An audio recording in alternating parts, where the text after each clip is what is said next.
est sponsorisé par MyMic. Mais ça pourrait vite devenir ton mic. Alors MyMic, c'est quoi? Tu bouges pas, tu t'assois, je t'explique. MyMic est un fabricant d'un produit très utile. Un seul produit? Oui, et ben il vaut mieux faire un seul produit excellent et utile que 15 000 trucs qui servent à rien. MyMic est le créateur du SportsMic, un microphone fait pour les sports d'action tels que la moto, le vélo ou le ski. Sol élastique, deltaplane, bras de fer contre une loutre. Marrez-vous, vous verrez le jour où ça va vous arriver. La particularité de ce microphone est sa très faible sensibilité qui vous permet de le coller littéralement à votre bouche sans jamais souffrir d'une quelconque saturation de son. Avant, quand je parlais dans mes tests, ça avait tendance à saturer un peu. Maintenant, je suis totalement détendu et zen, et ma voix est parfaitement claire et limpide, même avec mon casque. Toi aussi tu veux faire le plus bel enregistrement de ton son en BMX de 150 mètres? Tu peux commander ton SportsMic sur le site de MyMic avec le code RODSTERSTV et tu auras 5% de remise sur ta commande. Et moi je gagne des sous aussi, donc c'est gagnant-gagnant quoi. Allez, va faire de MyMic ton mic à toi et bonne vidéo. C'est marrant, mais d'habitude, les motos qui me font mal au dos, c'est à cause de la position de conduite, pas parce que ça accélère tellement fort que je me cogne sur le dosseret de selle. Bonjour tout le monde, j'espère que vous allez bien. On se retrouve aujourd'hui pour un essai que j'attendais de pied ferme, une moto incroyable, formidable, quelque chose qui me fait battre mon petit cœur. Vous le savez, j'adore les roadsters. Si en plus ils sont vénères comme il faut, eh bien je passe un très bon moment. Et aujourd'hui, nous avons la Kawasaki ZH2 SE, la version ultra premium, ultra poussée, la plus aboutie du roadster, le plus maboule de la planète peut-être. Je vais pas passer par 4 chemins, vous verrez pour plein de raisons pourquoi tout à l'heure. Et avant qu'on se lance, je voudrais absolument remercier Kawasaki France. Oui les amis, c'est la première vidéo que je réalise en partenariat avec une marque. Un énorme merci à eux de nous avoir fait confiance, de nous avoir prêté cette machine pendant quasiment 2 semaines. Ils ont été adorables, donc vraiment je peux pas exprimer ma gratitude. C'est un rêve éveillé d'avoir pu garder cette machine aussi longtemps. Et du coup, je vais vous envoyer à leur siège, puisque ça va pas servir à grand chose. Mais si vous voulez acheter une Kawasaki et que vous êtes en région parisienne, ou même si vous venez d'un petit peu loin, vous avez le droit. Vous pouvez aller chez Espace Murite à Châtillon ou encore SMB à Damary-les-Lys. Ce sont 2 concessionnaires qui sont vraiment extrêmement professionnels, adorables et qui sauront vous conseiller. Et puis si vous êtes ailleurs ou que vous ne pouvez pas vous déplacer, n'hésitez pas à aller sur le site de Kawasaki France pour trouver la liste des concessionnaires les plus proches de chez vous. Alors, moi je suis content parce que j'aime bien cette machine. Il y a beaucoup de choses à dire sur cette moto. Je vais faire un point histoire très rapide, mais il faut quand même que vous sachiez un petit peu d'où elle vient, quelles sont ses origines, sa genèse comme ça. En 2015, Kawasaki était fatigué. Il s'était fatigué d'être juste un constructeur moto, d'être dans la compétition, dans la bagarre comme ça pour faire des machines. Et ils ont décidé de tout péter. Ils ont dit stop, on arrête. On va marquer l'histoire mondiale de la moto de façon durable. 50, 60, 70 ans, allez vas-y on y va. Et ils ont donc créé et donné naissance à la Kawasaki H2R. Cette moto, vous la connaissez probablement puisque c'est une des machines peut-être les plus célèbres des 20-30 dernières années pour plusieurs raisons. L'une d'entre elles étant ces chiffres assez fous, 326 chevaux, ce qui en fait la moto de série la plus puissante de l'histoire, avec un moteur de moto, ne venez pas me parler de la Boss Hoss, et surtout par l'utilisation d'une technologie qui avait été un peu employée en tant que concept, en tant que test, on va dire, pendant une certaine époque chez Kawa et chez d'autres, le compresseur. La particularité donc de cette H2R est qu'elle est dotée d'une turbine qui souffle à 120 000 tours minute à pleine charge et qui donc gave le moteur d'air, lui donne beaucoup plus de puissance, ce qui permet d'atteindre des chiffres qui sont totalement maboules malgré un moteur qui ne fait que 1000 cm3, donc c'est quand même assez chouette. Et l'une des autres particularités de la H2R, c'est que à partir de 2015, elle a donné naissance à une dynastie, à une famille de motos. Ça a commencé en 2016 par la H2, la Ninja H2, qui est finalement la version road legal de la H2R, parce que la H2R c'est pas autorisé sur la route, c'est une moto qui est pas homologuée, même la plupart des circuits sur terre ils l'acceptent pas parce qu'elle fait trop de bruit. En 2018 nous avons eu la H2SX qui est donc une version Sportivo GT, sorte de descendante un petit peu de la ZZR 1400 qui s'est arrêtée 2 ans plus tard d'ailleurs. Et en 2020 Kawasaki a décidé de mettre leur plan à exécution et de faire venir dans ce monde la dernière catégorie de moto qui pouvait bénéficier de ce type de moteur, un roadster. Ils ont donné naissance à la petite ZH2. Alors la ZH2 est une moto incroyable avec un moteur totalement fou parce que 200 chevaux dans un roadster, autant vous dire que ça pousse comme dirait Étienne. Ça pousse. Mais les essais de la ZH2 n'ont pas été forcément extrêmement dithyrambiques. C'est une moto qui était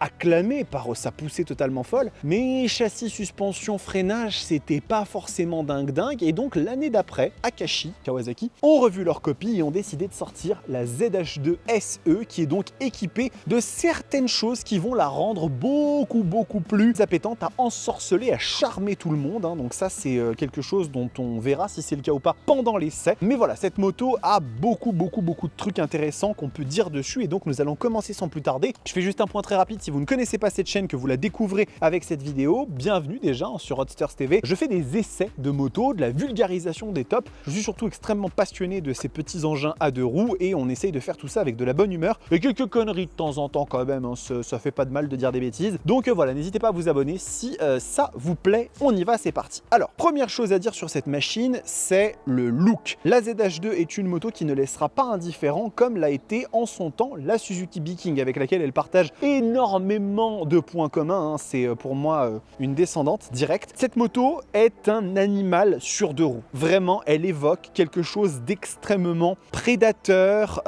musculeux, agressif, trapu. Elle a un look qui est particulier. Elle ne plaira pas à tout le monde, ça c'est sûr et certain. Moi, je fais partie de ceux qui adorent le design de cette machine. Quelques petits détails qui sont assez rigolos. Le fait qu'on ait des écopes qui sont asymétriques, hein, c'est pas pareil d'un côté et de l'autre. Ça lui donne un petit côté un petit peu caractériel que j'aime beaucoup. Il y a quelques petits détails sur cette moto qui sont pas géniaux, hein. Typiquement l'échappement qui est dégueulasse, il faut dire ce qui est, mais malheureusement, norme de pollution oblige, on peut pas faire grand chose, hein. Il y en a certains qui s'en sortent et qui tirent leur épingle du jeu, mais la norme va quand même plutôt à faire des échappements qui sont pas très jolis. Le klaxon qui, dans le cahier des charges à mon avis, c'était marqué trouver l'endroit le plus dégueu pour le mettre, et peut-être quelques petites vis à droite à gauche, les assemblages des plastiques qui sont pas des plus heureux. Moi personnellement je trouve que ça va, et après on a quand même des trucs qui sont super cool. On a un coloris biton sur la selle qui est magnifique, le treillis tubulaire vert pétant, c'est super stylé, et puis on a ce regard qui est je trouve extrêmement évocateur de douleur physique qui va arriver bientôt, hein. C'est vraiment ce que cette machine pour moi vous annonce quand vous la regardez. La petite River marque, hein, l'emblème de Kawasaki Heavy Industries, hein, qui marque toutes les machines compressées de la marque, et donc voilà, c'est une moto qui ne plaît pas forcément. J'aimerais bien dans les commentaires que vous me disiez ce que vous en pensez. Est-ce qu'elle vous séduit ou est-ce qu'au contraire vous êtes repoussé? Je ne le prendrai pas mal, ne vous inquiétez pas, moi j'ai déjà fait mon choix, hein. Je fais partie de ceux qui l'adorent. Mais maintenant on va pouvoir passer au plat de résistance, c'est-à-dire le moteur de cette machine. Alors, on a un 4 cylindres en ligne. Jusque là vous allez me dire, tu ne nous ébouriffe pas de par tes élucubrations. Mais ce qu'il faut savoir, c'est que ce 4 cylindres en ligne, comme les grandes sœurs, est équipé d'un compresseur. C'est marqué là Supercharged. Et ça veut dire que cette moto, du haut de ses 1000 cm3, délivre 200 bourrins. Combien ?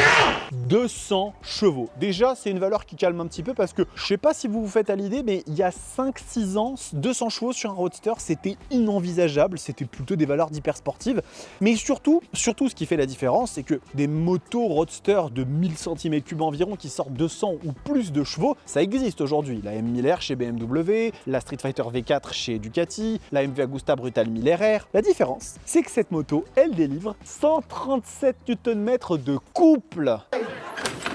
Et autant vous dire qu'il n'y a aucune des autres machines qui fait ne serait-ce que s'en rapprocher, hein. On est sur des valeurs qui sont gigantesques et qui sont surtout atteintes à 8500 tours minute. Une M1000R, si je dis pas de bêtises, fait 113 Nm à 11 500 tours minute. Vous imaginez la différence en termes de sensation de poussée, ça n'a rien à voir. Et surtout un compresseur, ça délivre son coup de pied au cul d'une façon qui est unique, hein. Il n'y a aucune machine à proprement parler qui fait ça de cette façon-là. Raison pour laquelle j'ai des bleus au coccyx, parce que quand vous accélérez à pleine charge sur cette moto, vous cognez contre la selle, c'est impossible de faire autrement. Et c'est juste trop bien. Châssis, ça va être un petit peu moins surprenant, quand bien même c'est très bien, puisqu'on a un treillis tubulaire, solution qui a été retenue sur la H2R parce qu'il faut refroidir le compresseur, hein. Ce genre de pièce, ça a besoin d'être maintenu à des températures qui sont relativement basses, et peut-être que le double longeron ou les monocoques alu, c'était pas ce qui était le plus adapté. D'ailleurs, sur le tableau de bord, vous avez une indication de la température du compresseur. C'est quelque chose qu'il faut surveiller, hein, régulièrement. Donc voilà, c'est un châssis qui est éprouvé trouver. Hein. Ducat ont utilisé ça sur des sportives, c'est ce qui équipe la KTM Super Duke. Il n'y a aucune raison de s'inquiéter que l'agilité de la machine ne soit pas au rendez-vous, tout du moins en ce qui concerne le châssis. Parce que niveau poids, cette moto pèse quand même 239 kg tout plein fait. C'est notamment lié au moteur. En fait, le fait d'avoir un compresseur, et à mon avis, hein, c'est pas quelque chose que j'ai eu officiellement de la part de Kawasaki ou de mes recherches, c'est juste mes suppositions. Pour faire un compresseur qui monte aussi haut dans les tours, il faut utiliser des matériaux qui sont lourds, qui sont solides, et c'est à mon sens peut-être ce qui va gréver un peu le poids de cette machine, qui du coup ne va pas du tout se battre en termes d'agilité, en termes de précision avec des hyper roadsters. Cette moto pour moi elle crée sa catégorie à elle, dans laquelle le Viking était aussi à mon avis, mais je vous en parlerai un petit peu plus tard. Mais voilà, c'est pas la moto la plus légère que vous trouverez, on verra si à la conduite ça se ressent beaucoup ou si au contraire ça se fait plutôt bien oublier. Il y a des motos qui font ça très très bien. Capacité de réservoir, on est à 19 litres, ce qui est quand même extrêmement bien. C'est un petit peu modéré par une consommation qui est gigantesque parce que sur un compresseur, il faut bien vous dire que la conso de carburant elle peut s'envoler mais très très vite. Là je suis à 8 litres 6 au 100, mais clairement c'est pas représentatif. Kawa m'a filé la moto avec 184 km, donc elle est vraiment encore en rodage. Peut-être qu'après la première maintenance ça descendra un peu. Ne vous attendez pas aux valeurs d'une Super Duke à allure autoroute, hein. C'est impossible. Vous allez plutôt vous rapprocher je pense de ce qu'une Tuono V4 consomme dans les 8 litres au 100 quand vous conduisez en mixte. Peut-être qu'effectivement si vous faites une autoroute régulateur de vitesse et que vous bougez pas, mais il y a un truc aussi qui fait que cette machine elle consomme beaucoup, c'est sa démultiplication. Cette moto elle a 46 dents à la couronne pour avoir une accélération qui soit vraiment énervée, donc ça forcément ça engendre de la consommation, faut pas se tromper de débat. Et je pense que j'ai fait le tour au niveau du châssis, on va monter dessus pour parler de la position de conduite. Donc la position, ceci est un roadster. Voilà, donc déjà j'ai posé le tableau, le cadre, on est plutôt bien.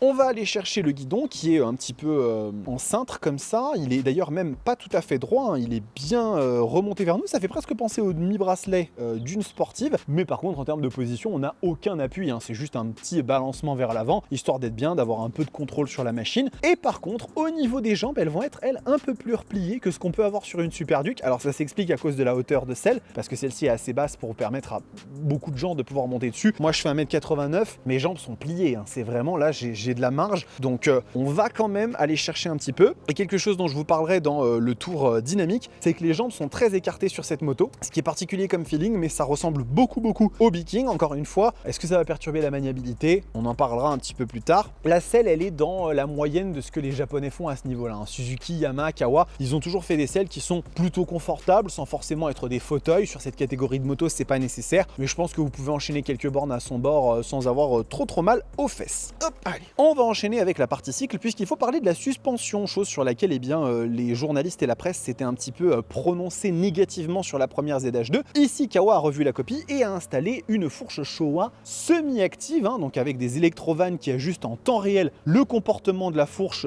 en fonction eh bien, de l'état de la route, du mode de conduite que vous utilisez, etc., etc. Et qui va vraiment permettre de donner à cette machine, a priori quand même, un comportement beaucoup plus agréable, surtout qu'en mode rider, vous pouvez l'ajuster comme vous voulez. Sur la compression et la détente, vous pouvez la régler sur 11 niveaux. Donc ça, c'est vraiment chouette parce que vous allez pouvoir vous faire votre moto à la carte. Et encore une fois, c'est des éléments qui sont très bons. On aurait peut-être pu avoir une Öhlins Nix 30 et le Smart EC 2.0, mais il me semble que Kawa travaille pas trop avec Öhlins. Enfin, en tout cas, pas de mémoire. Je suis sûr et certain que cette fourche déjà va faire un excellent boulot. Et en plus de ça, on va avoir un freinage qui va être à la hauteur puisque sur la première ZH2, nous avions du Brembo M4.32, ce qui n'est déjà pas mal. Mais sur un roadster de 200 chevaux qui sort en 2020 à 17-18 000 € à l'époque, moi je trouve que ça faisait quand même un peu limite. Là, ils ont décidé de passer sur du stylet main, aïe ça fait mal, et on a ce qui se fait de mieux tout simplement, hein, aujourd'hui sur le marché. Donc ça c'est très chouette parce que la moto va vraiment freiner comme il faut et surtout avec beaucoup de dosabilité, ça c'est super important.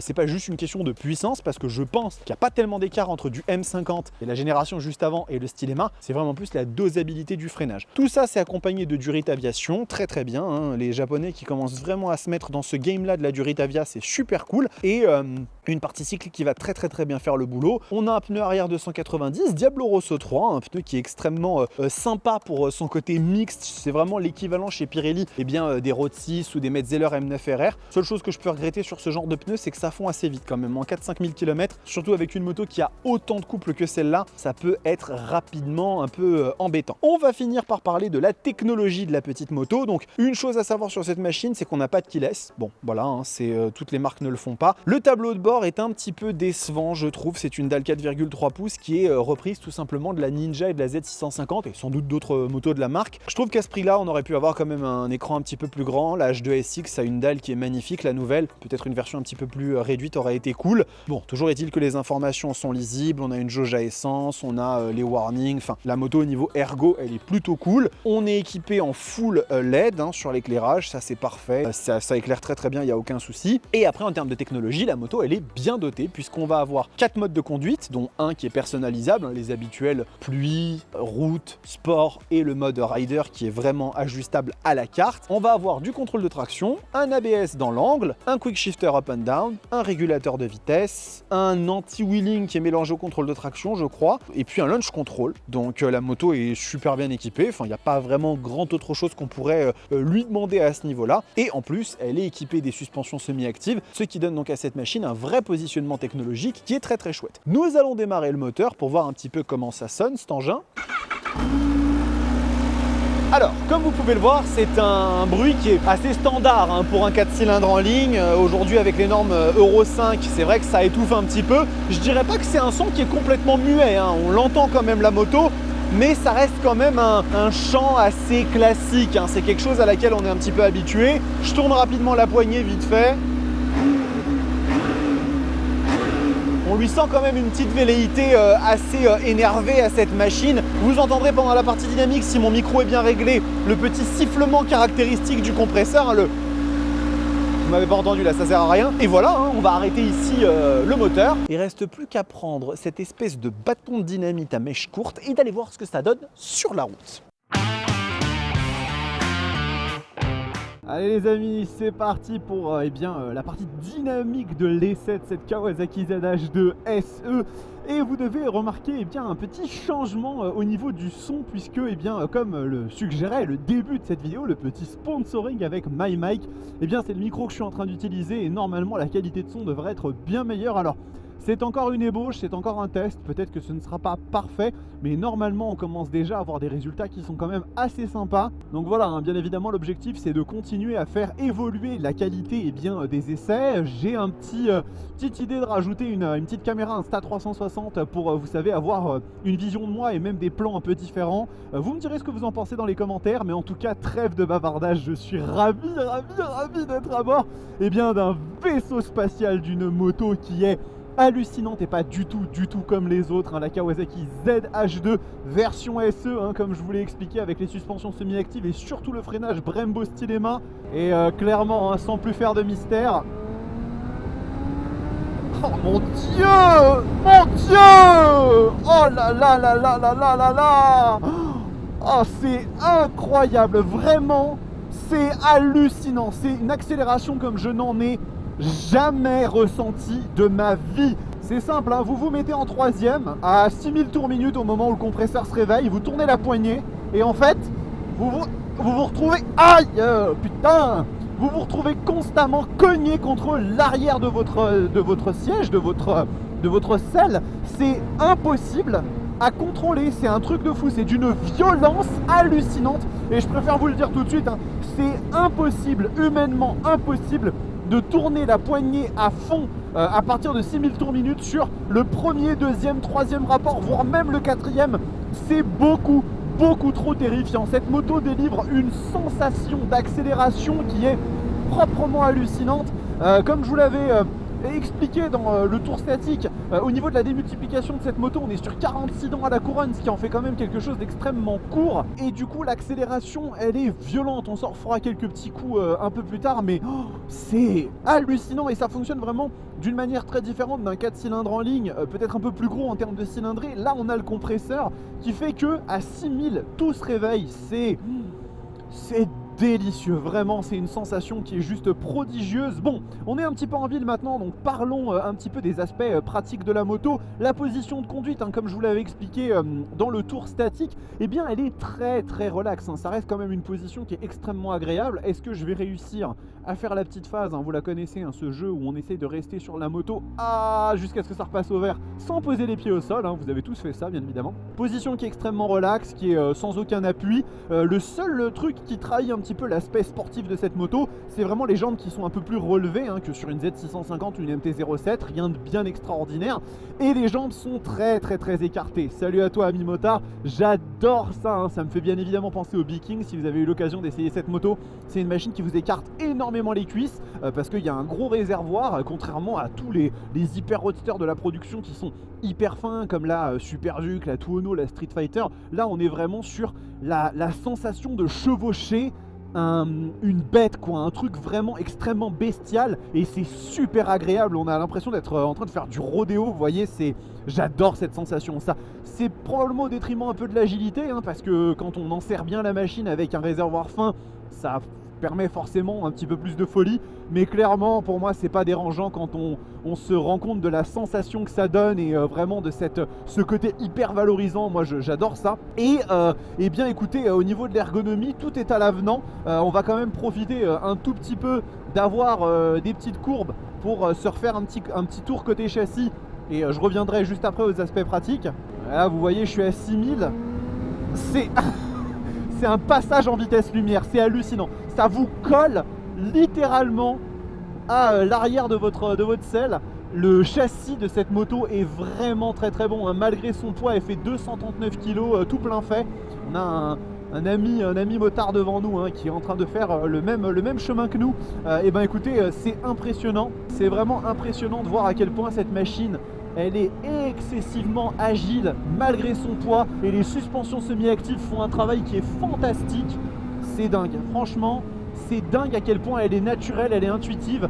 Bien évidemment, elle ne gagnera pas des compétitions d'agilité, de précision, etc. par rapport à un hyper roadster comme la Super Duke, la Tuono, parce que c'est pas ce qu'elle veut faire en fait. L'objectif de cette moto, c'est de vous délivrer un tableau impressionnant en termes de dynamisme par rapport à son poids, mais derrière de vous mettre des tartes à chaque fois que vous tournez la poignée pour bien vous faire comprendre que c'est elle la patronne. Alors, il y a un petit point que je regretterais peut-être sur cette machine parce qu'elle n'est pas parfaite, la ZH2 quand même, ne déconnons pas, il y a 2-3 trucs qui vont pas. Et une des choses que je lui regretterais, c'est que l'anti-wheeling de la moto, qui a priori est intégré au KTRC, au système de contrôle de traction, est quand même un peu trop léger à mon goût, dans le sens où la moto elle a déjà cabré à 2-3 reprises alors que j'accélérais. Voilà, je me suis un peu enthousiasmé au moment d'accélérer sur la poignée et vraiment la machine elle lève hyper facilement. Ça aurait été bien d'avoir un anti-wheeling dédié qu'on peut un petit peu plus augmenter pour qu'elle soit un peu moins volage, parce que ici on a un moteur qui délivre en fait son couple d'une façon qui est très particulière, vu que on va avoir tout simplement le compresseur qui va se réveiller et qui va ajouter une louche de couple gigantesque d'un coup. Donc ça a vraiment un effet turbo compresseur tout simplement, qui est très marqué.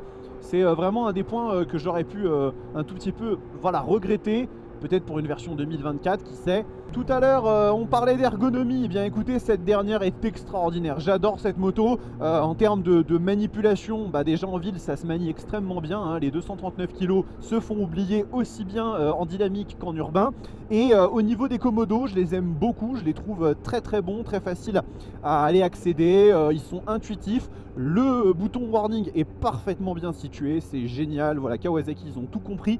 La seule chose que je pourrais regretter un petit peu, c'est le tableau de bord, parce que ce tableau de bord, en fait c'est le même que celui de la Ninja 650 et je trouve ça dommage, c'est pas extrêmement valorisant. Il est plutôt joli et les informations dessus sont très lisibles, ça il n'y a aucun problème, mais voilà, c'est une moto qui vaut 22 000 €. J'aurais aimé avoir une dalle un peu plus premium comme celle de la H2SX par exemple, qui est vraiment très jolie. On aurait peut-être pu avoir une version un peu réduite parce que celle de la H2 elle est vraiment gigantesque. Et puis il y a un autre truc, c'est qu'en fait toutes les manipulations que vous pouvez faire sur le tableau de bord de la Z650 ou de la Ninja sur ces boutons là, et vous n'avez pas besoin de les faire sur cette machine directement là, parce que le bouton Select permet d'accéder au menu. Vous pouvez ici directement accéder au menu de la machine, et donc du coup vous vous retrouvez avec deux boutons qui sont fonctionnels, vous pouvez vous en servir, mais ils servent à rien puisque vous avez déjà les boutons pour manipuler la moto. Donc ça c'est un peu dommage, c'est un peu bizarre. Et voilà, et après au demeurant, les rétroviseurs sont fantastiques, ils vibrent pas, ils bougent pas, ils sont très sommaires, mais on demande pas autre chose à des rétroviseurs d'origine sur une moto. Tout se manipule très bien. Salut à toi ami motard. Là vraiment il y a rien à dire, c'est vraiment un tableau qui est parfait. changez-moi le tableau de bord et cette moto elle aura 20 sur 20 en ergonomie. Et ensuite après c'est le festival. C'est le festival de Cannes. C'est incroyable. Je ne peux pas tourner la poignée à fond, c'est impossible. Je ne peux pas. Je ne peux pas. Je peux pas. Je peux pas, c'est incroyable. Vous savez, je suis pas religieux. Hein. Je crois pas.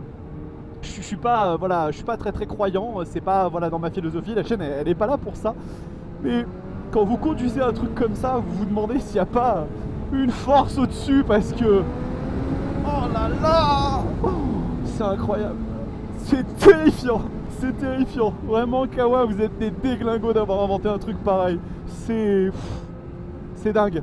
C'est dingue. Elle est merveilleuse. Elle est vraiment merveilleuse cette moto. C'est hallucinant. Et la seule chose que je regrette, je vais vraiment être honnête avec vous, la seule chose que je regrette ici, c'est que vous ne puissiez que vivre cet essai au travers de mes yeux, de ma voix, des images que je vous transmets et pas pour la plupart d'entre vous de pouvoir essayer cette machine. Parce que franchement, cette ZH2, il faut l'essayer, il faut la vivre. C'est une moto qui n'a pas eu le succès qu'elle méritait commercialement parlant. Je sais que ça n'a pas été non plus incroyable parce que le look est très particulier et que voilà, c'est pas la machine qui a le plus fonctionné, mais elle le mériterait tellement parce qu'elle est si attachante, c'est incroyable. Bon, revenons à nos petits moutons. On va se parler tout d'abord de la consommation. J'ai déjà balayé le sujet, hein, elle nous indique 8 litres 8 et à mon avis ça va pas être beaucoup inférieur à ça parce que ça reste quand même un moteur qui est extrêmement glouton avec le compresseur. Ça, il faut bien vous le mettre en tête, hein, ça reste une machine qui va quand même vous coûter un petit peu de kérosène. Au niveau dégagement de chaleur, je suis extrêmement surpris parce que la machine jusque là ne m'a pas du tout déçu à ce niveau là. J'ai pas eu de remontée extrêmement gênante ou quoi que ce soit. Bon, des fois quand on pose vraiment le pied à l'arrêt on sent, mais quand on est en position de conduite, on ne sent rien du tout et ça c'est vraiment agréable. Même en ville, la température commence à remonter un petit peu, donc c'est vraiment pas du tout je pense représentatif uniquement de température froide et on a donc un tableau qui est agréable à tous les niveaux. C'est ça qui est chouette, c'est que cette moto en fait non seulement c'est une usine à sensations et ça c'est vraiment cool, mais en plus de ça elle sait vous ménager au quotidien, elle sait faire pâte de velours et à mon sens il n'y a rien qui rend une moto à sensation plus agréable que d'être agréable justement à utiliser en toutes circonstances et pas seulement lorsqu'il faut s'énerver et taper dessus, mais vraiment dans toutes les situations. C'est un peu ce qui définit également la Super Duke 1290, hein, la KTM, parce que c'est une moto que vous prenez plaisir à sortir à n'importe quel moment et cette ZH2 SE, elle se met exactement dans le même créneau. Là ici, regardez hein, le châssis. Vraiment la moto elle est ferme, elle est précise, il n'y a rien à dire. Vous avez plusieurs modes de conduite, hein, sport, pluie, road et en plus un mode rider. Alors petite astuce hein, pour tous nos amis, parce que j'avais un peu pesté sur le fait que les réglages sur ces machines c'est chiant parce que vous n'avez pas un truc qui vous indique que vous avez changé et donc en fait vous devez relâcher l'accélérateur, appuyer sur bas jusqu'à temps que ça change et après vous vous remettez à rouler. J'ai découvert une astuce qui peut être intéressante. En fait vous roulez. Vous avez votre accélérateur qui est ouvert, vous appuyez sur haut pendant 1 ou 2 secondes et après vous relâchez et vous passez automatiquement en sport. Ce qui est vachement bien. Il n'y a pas une indication visuelle à l'écran qui vous dit ah attention il va falloir que tu changes, mais au moins ça vous permet de ne pas avoir à relâcher la poignée et d'attendre plusieurs secondes. C'est quelque chose que j'ai découvert, donc ça mitige un peu le truc quand même c'est pas pratique. Concernant le freinage, écoutez on est sur du Brembo Stylema, donc autant vous dire que ça arrête la machine comme il faut, hein, même si elle fait 239 kg, soit un peu plus, et bien que ce que pourrait peser un Hyper Roadster à 200 kg, ça arrête la machine, c'est très précis, malgré l'absence de mètre cylindre Brembo MCS comme pourrait en avoir une Street Triple, mais ça reste quand même extrêmement dosable et on se sent en sécurité par rapport à la ZH2 standard. Salut à toi Mimotard, faites attention quand même s'il vous plaît. Par rapport à la ZH2 standard, on a quand même un sentiment de sécurité qui est bien plus élevé et là... Oh là là là là là là. Et je sens qu'elle a envie de monter au ciel. C'est incroyable à quel point cette moto elle est diabolique, elle est diabolique. Et c'est une moto qu'on respecte, c'est une moto, il faut être humble devant elle parce qu'elle peut rapidement vous déborder. C'est vraiment quelque chose qui, sur les Hyper Roadster, je vais pas dire que non, parce qu'une Super Duke, une Tuono, une Street Fighter, vous avez un peu ce ressenti, mais là, le compresseur est tellement violent à l'arrivée du couple à 6000 tours qu'il faut vraiment savoir se retenir. Et là, bien évidemment, hein, on arrive pour la conclusion de cette partie dynamique dans les tournants de la vallée de Chevreuse, qui vont nous permettre, eh bien évidemment, de voir un petit peu ce que ça donne. Alors vous le savez, hein, j'y vais quand même relativement tranquillou bilou, parce que l'idée c'est pas de faire le fou, c'est juste de voir un petit peu comment la machine se comporte au niveau de son châssis. Et moi je la trouve saine, je la trouve neutre, je la trouve précise. En mode rider, qui est un mode où vous pouvez régler les assistances, eh bien vous pouvez également ajuster la suspension comme vous le voulez, hein. Vous avez 11 niveaux sur la précharge et la compression, et donc ça vous permet vraiment de la personnaliser à la carte. Oh là là, j'adore, hein. J'adore, hein. Ça se manie si bien. C'est bien évidemment pas une street triple, hein. Ça fait quand même une certaine quantité de kilos en plus. Mais pour ce que ça fait, c'est génial. Vraiment génial. Bah écoutez, on arrive à la fin de cette partie dynamique, hein, et j'adore. Qu'est-ce que vous voulez que je vous dise d'autre? La moto, elle est exceptionnelle, elle est juste incroyable. Voilà, elle gomme tous les défauts de l'ancienne ZH2, hein, avec un freinage qui est encore plus premium, avec des suspensions qui s'adaptent bien à tout ce qui se passe dans l'environnement et qui rendent en fait la conduite vraiment très transparente et très sûre. Et c'est une usine à sensations. C'est pas une machine à mettre entre toutes les mains déjà, parce qu'elle peut être un peu dangereuse. Elle n'est pas parfaite, hein, notamment au niveau du tableau de bord, le fait que l'anti-wheeling pourrait être quand même un petit peu plus prononcé. Mais c'est une machine à caractère, c'est une machine à gros cœur, c'est une machine qui vous fait monter des émotions, et en ça, bah ouais, c'est vraiment un must pour moi en termes de moto. Et maintenant, je vais vous laisser et on va se retrouver pour la partie concurrence de cet essai. C'est quand même assez drôle parce que des fois, une impression sur une machine, ça ne tient qu'à un petit changement. J'avais essayé la ZH2 dans sa version standard et déjà la machine m'avait quand même assez impressionné, mais je dois avouer que ces freins M4.32 et cette fourche un petit peu plus standard, ça m'avait pas vraiment mis en confiance. Dans cette version SE, les choses ont vraiment changé et pas nécessairement dans le mauvais sens, mais je vous garderai mes conclusions pour la fin de cette vidéo. On va se parler bien évidemment maintenant de concurrence, et je sais pas si vous avez remarqué, mais j'ai essayé un nouvel angle cette fois-ci où je suis un petit peu plus proche de vous, hein. J'ai évité de reculer autant la caméra que d'habitude. Vous me direz si ça vous plaît. Je pense que ça permet d'avoir des close-up, des plans un peu plus proches, et peut-être que effectivement voir mes jambes n'est pas le truc le plus indispensable. Vous me direz ce que vous en pensez. Alors, comme l'a dit Avel la dernière fois, la ZH2 c'est une moto qui vit dans un monde un petit peu à part, donc je suis allé piocher dans 3 machines qui sont un petit peu, allez, dans cette espèce d'expression de la démesure, qui pourrait se placer côte à côte à la ZH2 dans une sorte de confraternité, mais qui ne seront pas nécessairement des rivales coup pour coup, sauf peut-être la première quand même, puisque j'ai envie de parler de la seule machine qui à mon sens peut véritablement se placer face à une ZH2, et elle en est en fait pour moi son ancêtre, tout simplement. Il s'agit de la Suzuki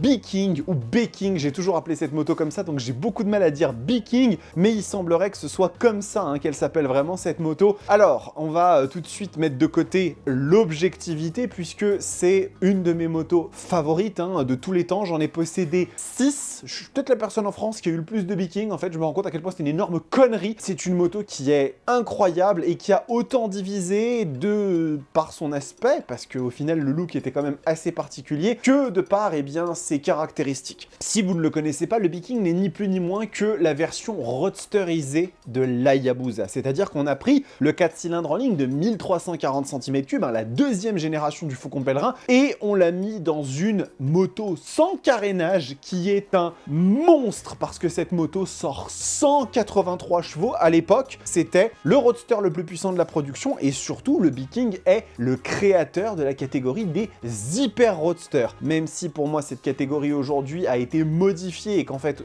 elle apparenterait plutôt à la même catégorie que celle-là, c'est-à-dire ce que j'appelle moi des muscle roadster, mais ce truc est monstrueux, 15 mètres kilos de couple, et surtout une machine qui a une motricité qui est folle en fait, hein. On n'a pas d'assistance électronique là-dessus, pas de contrôle de traction, on a un mode de conduite, mais il n'y a pas toutes les aides qu'on a aujourd'hui, et pourtant cette machine ne m'a jamais fait défaut. Elle est capable d'abattre un 0 à 100 en 2,4 secondes. c'est plus rapide qu'une Bugatti Veyron, donc autant vous dire que c'est plutôt sympa comme machine, mais bien évidemment, ce sont des motos qui ne sont pas faites pour être aussi agiles que les hyper roadsters d'aujourd'hui, hein, comme la Tuono, la Super Duke, et donc en ce sens, ça va plutôt être une usine à sensations en ligne droite. Elle sera quand même toujours assez sympathique dans les virages, mais voilà, c'est une machine que vous pouvez trouver en occasion assez facilement aux alentours de 8-10 000 €, et pour moi, la ZH2, eh bien, c'est la descendante directe du Viking, donc merci Kawasaki d'avoir repris le flambeau. Si vous n'avez pas les sous pour vous prendre celle-là, ou que, la Suzuki vous plaît un peu plus, vous pouvez foncer, vous avez ma bénédiction tous les jours de l'année. Ensuite, je vais parler, d'une équivalence de la ZH2, mais dans un autre créneau, puisque c'est aussi intéressant de, se pencher sur ce moteur compressé d'une façon un petit peu différente, et je vais vous parler de la H2 SX, hein, dans la version même SE, soyons fous. Et donc là, on a affaire à la version Sportivo GT de la ZH2, donc on est sur une machine qui développe toujours ses 200 chevaux, hein, comme celle-ci, avec l'air compressé, cela dit, je crois, celle-là, elle a le RAM R, donc elle sort 210, vous me direz, à 200 chevaux, la différence n'est pas énorme, et surtout, c'est une machine qui va avoir un peu moins de peps à l'accélération, puisqu'elle a 2 dents de moins à la couronne, donc celle-ci vraiment incarne le côté ultra nerveux au niveau de l'accélération à bas régime. La H2 SX va plus allumer le feu, comme disait Johnny, sur les longs régimes, et être capable de délivrer des sensations qui sont folles, le tout dans une moto qui est excessivement technologique, hein. Attention, hein, sur une H2 SX, on va avoir du régulateur de vitesse adaptatif, c'est une des rares motos à le proposer, un écran qui est une œuvre d'art technologique, c'est magnifique dans la nouvelle version 2023, c'est à tomber ce qu'ils ont fait, transpondeur, un démarrage sans clé, c'est une machine formidable, elle sera quand même significativement plus lourde que celle-ci, et viendrait peut-être se positionner en tant que descendante, elle, de la ZZR 1400, hein. On vient dans cette filiation Sportivo GT extrêmement gros cœur, avec, selon ce que j'ai entendu, quand même une agilité un petit peu en retrait. Bon, je ne m'en fais pas sur le fait que ça doit être quand même extrêmement sympathique, et si vous voulez un pendant, un peu plus routier, énervé que la ZH2 SE, celle-là, elle est faite pour vous. Attention quand même, le tarif pique un petit peu. Pour terminer, je voudrais parler, d'une machine qui, elle, n'est pas du tout dans la même catégorie, hein, puisque comme je l'ai expliqué tout à l'heure, les hyper roadsters, ne sont pas l'apanage de la ZH2, hein, c'est pour moi plus un muscle roadster, un peu comme les muscle cars américains, une Mustang,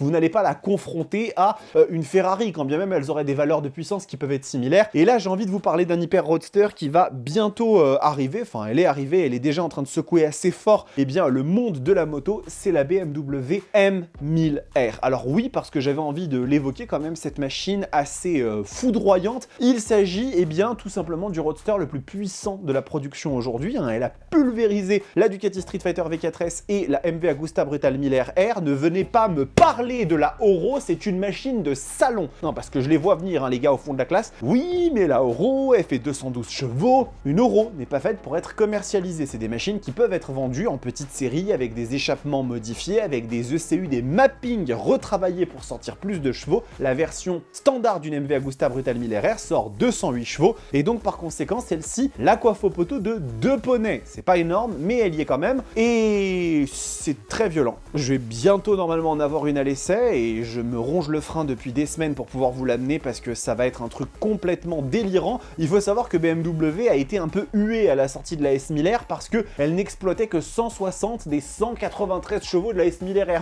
Pauvre de nous. Mais là, ils ont pété un câble, ils ont pris le moteur de l'hypersportif de 3ème génération, c'est 210 chevaux, ils l'ont intégré, et on a notamment la technologie Shift Cam qui donne du couple en bas et de la puissance en haut, donc j'espère qu'elle sera plus remplie que la S1000R, parce que je m'étais clairement fait chier à son guidon, je vais être honnête avec vous, mais c'est personnel, c'est parce que moi j'aime pas les roadsters qui en ont pas en bas, et toi, voilà. Là, on tape 113 Nm à 11 000 tours minute, là-dessus on en a quasiment 30 de plus à 8000 tours minute, donc c'est vraiment une machine qui est faite pour aller chercher les tours. On verra ce que l'essai nous donne, mais en tout cas, j'avais envie de la mettre parce que ce sont deux machines de puissance égale et qui offrent des expériences un petit peu différentes. Voilà, cet essai touche à sa fin. Ce qui me peine le plus, c'est que je vais devoir la ramener. Cette machine a laissé une empreinte indélébile en moi. Et c'est plutôt un bon argument marketing quand on pleure devant une moto. Et vous savez, des motos, j'en ai essayé quelques-unes quand même, surtout depuis que j'ai cette chaîne. Et c'est pas si fréquent d'avoir un coup de cœur comme ça, mais je crois que je viens de vous amener l'essai de ma nouvelle moto favorite. J'ai pas grand autre chose à dire. La ZH2 est une machine incroyable qui se démarque à tous les niveaux par son look, par son expérience de conduite. Elle essaye pas de s'affirmer sur le terrain des hyper roadsters, c'est pas ce qu'elle veut. Elle est là pour délivrer quelque chose que les autres machines ne font pas, d'une façon qu'elles ne font pas. Et elle le fait jusqu'au bout dans cette version SE. Et merci Kawasaki d'avoir fait une connerie pareille parce que franchement, c'est la raison pour laquelle je me lève tous les matins et que je suis content d'être motard. Voilà, cet essai est terminé les amis, je suis désolé, j'ai essayé de faire la prise je ne sais combien de fois, je n'arrivais pas à passer outre ces quelques larmes, voilà, c'est une moto qui est extraordinaire, elle a beaucoup de défauts, que ce soit la finition, que ce soit le poids, voilà, c'est une machine qui est unique en son genre, mais elle m'a retourné et ce sera très clairement ma prochaine moto, ça y a aucun doute possible. Voilà, j'espère que vous avez apprécié cet essai, moi j'ai adoré le faire bien entendu. N'hésitez pas à vous abonner à la chaîne, c'est extrêmement important. Je le fais que en début de vidéo normalement, mais là je vais le refaire une deuxième fois. Je remercie encore énormément Kawasaki France de m'avoir donné la possibilité de mettre mes fesses là-dessus pendant un temps très long, parce qu'ils me l'ont laissé quasiment 2 semaines la moto. Et voilà, écoutez, le statut Roadstars, si vous voulez me soutenir un petit peu plus, hein, c'est le petit abonnement payant à 3 € par mois je crois, qui permet bien d'avoir accès à quelques petites news en avant-première, les vidéos de la machine, les shorts avant qu'elle arrive. Voilà, c'est à vous de voir, mais si vous voulez me soutenir, je vous en serai extrêmement reconnaissant. Merci à vous, profitez de vos motos, prenez soin de vous. Ciao!